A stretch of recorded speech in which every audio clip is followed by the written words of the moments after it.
From across Maryland, Virginia, and the District, this is Washington's 24-hour local news leader. News Channel 8's Live This Morning starts right now.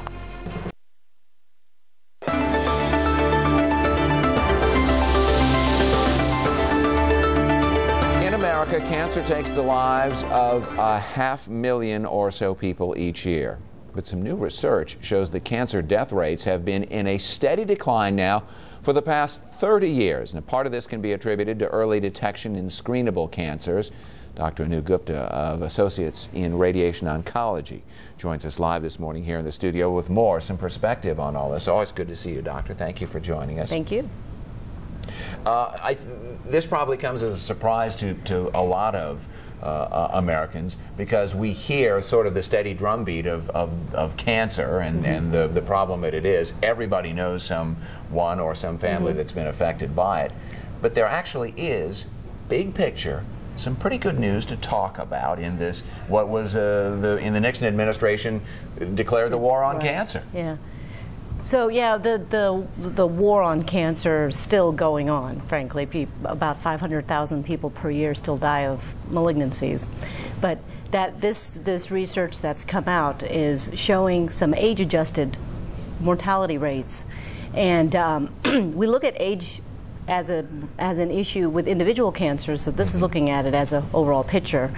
And we are making great strides, and I think there are a few reasons for that. First of all, we have a whole program now for early detection: mammography, prostate cancer screening, colonoscopies for colon cancer.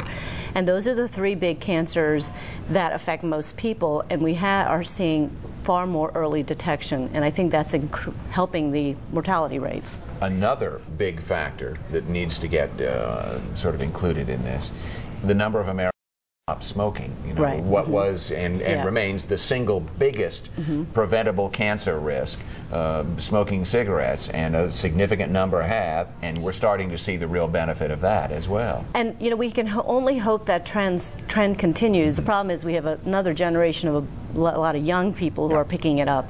But yes, smoking has declined. The other big factor is major advances have been made in the treatment of pediatric malignancies. So, pediatric leukemias and lymphomas, and before they used to be fatal diseases, and now we're actually curing these young children. So that's also contributing to the decline in mortality. But I think the single most important thing we should do and recognize, and it doesn't get recognized, is to thank all those thousands of people who enrolled in all these studies over all these years that have brought this kind of data to the forefront now.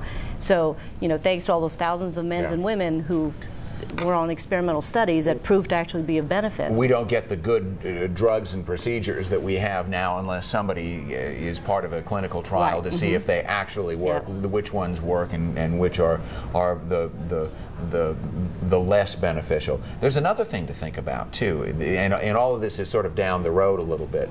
We know that there's a huge explosion in obesity in this country, and we also know that is a factor in cancer. It's harder to quantify right now. It's reasonable to expect, though, that this is going to be a problem, too. Yeah, that's an overall health problem for multiple diseases, cardiac, all of that. We know it's a big risk factor for endometrial cancer.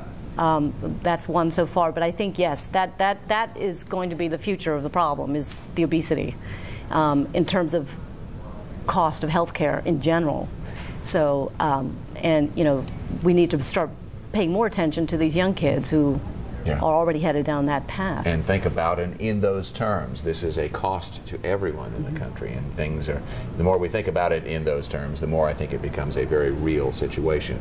raddocs.com, a great place for more information. Dr. Gupta, thank you so much. Always a pleasure to have you here. Good to see you too.